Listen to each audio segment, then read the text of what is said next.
Pero naman kasi mahilang view dito. Saan? Mga natin. Sa mga overlooking. Doon ka doon. Gusto ko sa ganyan. Ay, dyan oh. Tapos doon sa tulay eh. Doon sa tulay. Tapos doon sa CR.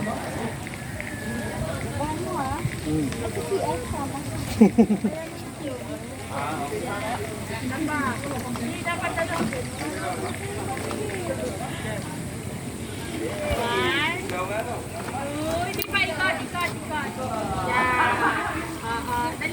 Ayun ang cottage namin doon sa baba. Ayan.